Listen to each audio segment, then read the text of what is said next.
and I was sleeping in my office. It was hard when just over 3 years ago, in the Penobscot building in Detroit, Michigan, where I was operating my business, and I fell on some hard times. It was hard coming into the lobby, and the security said, "Excuse me, Mr. Brown, can we see you for a moment?" And I said, "Yes," and I walked up to the counter, and he gave me an envelope. And he said, "Would you mind reading it here?" And I opened the envelope, and the envelope was from management that said, "This is an office tower. It's not a hotel. Please do not sleep in your office." And I said, "Excuse me, sir." I said, "I just work long hours in creating my business. I'm an entrepreneur. And right now, things are bad for me. But they're not going to be this way always. I'm not trying to make this my home." And it was hard coming through the lobby. And sometimes they would laugh. There's a guy talking about becoming successful. And look at him. He's bathing in the bathroom upstairs on the 21st floor. He sleeps on the floor. Him and 2 other dreamers up there. Look at him. It was hard, ladies and gentlemen, coming to speak to people. And I was facing financial difficulties in my own life. I was behind on my bills and my dreams, and I'm saying to them, you can live your dream. It was hard, ladies and gentlemen. It was very difficult to pick myself up each day believing that I could do it. There were times that I doubted myself. I said, "God, why is this happening to me? I'm just trying to take care of my children and my mother. I'm not trying to steal or rob from anybody. Why did this have to happen to me?" It was rough when I lost my job, and I could not find a job. It was humiliating and embarrassing, borrowing money, and then I couldn't pay the money back when I told them I would. That's rough. How people look at you, how they respond to you. It's very hard. Here's what I discovered that happens to you in life, that you will go through things, and while you're going through them, you can't understand why it's happening to you. But after you go through it, you get back and you look at it and you say, "Oh, now I understand why I needed that lesson." Then I saw that that was preparing me for bigger and better things. See, most people want it easy. See, easy come, easy what? Easy go. Learning those things that you don't like to do. But you know that in order for you to get where you want to go, this is one of the hoops that you have to flip through. And I'm saying to you, whatever you got to do it, because if you don't, life is going to whoop you until you surrender. How do you hang in there during the hard, difficult times? Les, you must have faith. You've got to believe in yourself. You've got to believe in your abilities. You've got to believe in your service, your company, your ideas, unquestionably. You've got to have faith, and that faith gives you patience. That is not going to happen as quickly as you want it to happen. A lot of things are going to happen that will catch you off guard. And so therefore you've got to deal with and handle it as it comes. And not only that, but that faith and patience drives you into action. You've got to keep moving. By continuing to push forward, by continuing to run toward my dream, that one day I would have my own talk show. It's a long shot, ladies and gentlemen, from Liberty City, an abandoned building on a floor, never knowing my mother or father. It's a long shot.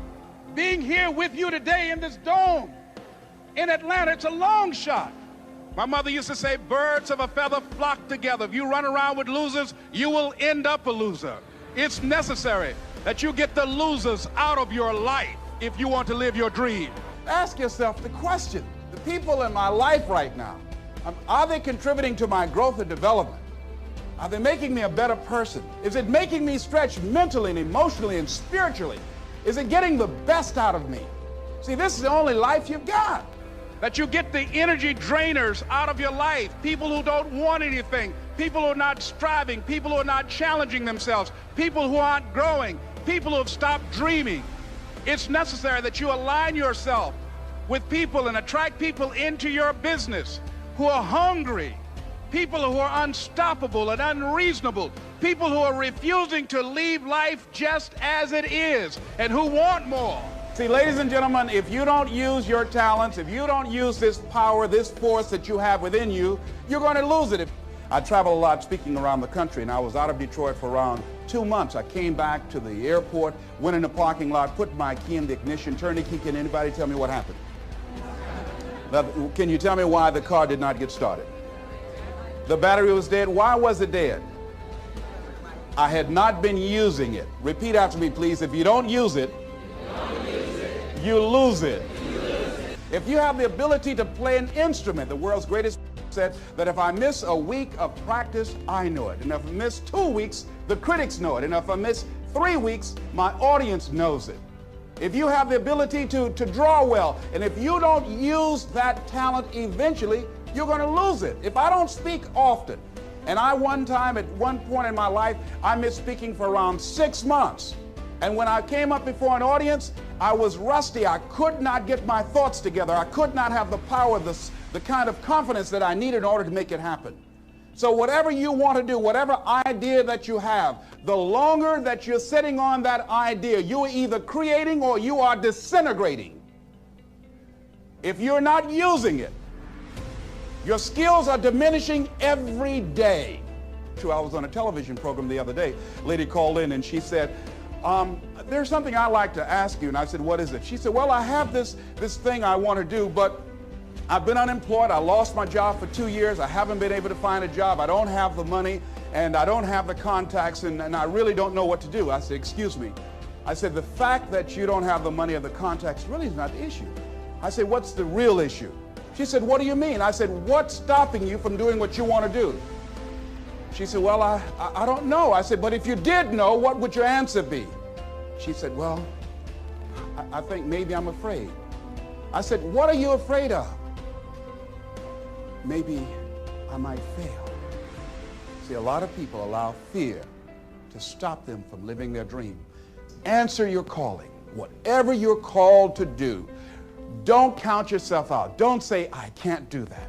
You're bombarded with negative stuff every day that beats you down, and you will find yourself unconsciously engaged in self-destructive behavior. If you don't program yourself, life will program you. It's got to be your passion. You got to love it, ladies and gentlemen. You got to love it. It's got to be what you are supposed to do. You want to sing, and even though they want to invite you to Carnegie Hall, you're going to sing to anybody that listens to you, including singing to yourself. I used to talk to my plants when nobody else would listen to me. You're supposed to build something. You're supposed to create something. I don't know how to do it. Learn. Do whatever is required. Just go out there. It's possible you can get what you want. It's necessary. If you want it, you got to go into action. You got to be willing to experiment. You got to be willing to fail and to succeed. You got to be willing to form and to develop new relationships. It's you. It's on you. You got to make that happen. Nobody's going to bring it to you on a silver platter and say, here's your dream manifested. No, it's hard. Yes, it's hard. It's difficult. Yes, right. And it's worth it. It's difficult and it's challenging for kids right now. And it's going to take some easy, simple methods to help bring them out of this madness. Let's look at where we want to go. What is it that we want to produce? What is it that we want to create for our young people? What kind of world are they going to be in? And as we think about that, as we begin to use our collective will and genius and resources, it's possible that we can create an educational system that not only will test their minds with information and facts and figures, but will teach them how to think and be creative. And what does it mean to be a human being and to value human life? And how do you make relationships work? How do you bounce back from adversity?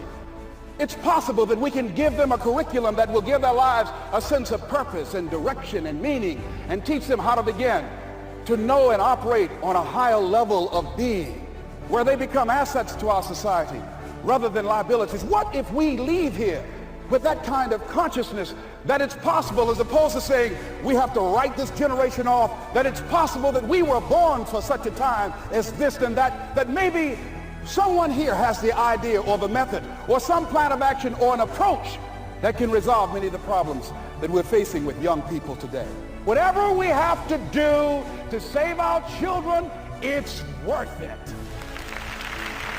So that brings me to the final step, that it's necessary for us to begin to look at the future and know that it's possible that we can have our dream. Yes, it is.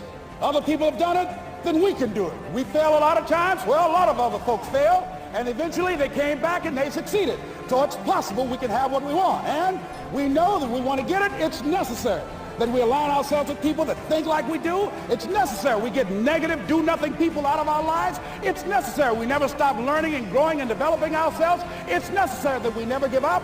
We know that it's you, it's me. It's being responsible for our stuff and deciding that we're going to keep on keeping on, that we're going to find a way to win or find a way to make it happen. And we know it's hard. It's not going to be a picnic. And we've all had experiences where we were working on something and we knew it was possible.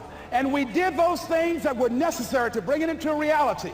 We took the responsibility to make it happen. Other people couldn't see it. A lot of people didn't believe it. You were attacked. You were criticized. People were opposing you, but you kept on doing it. It was hard. It was rough. It was difficult. But to you, it was worth it. And eventually you got to a level you know, can nothing stop me now.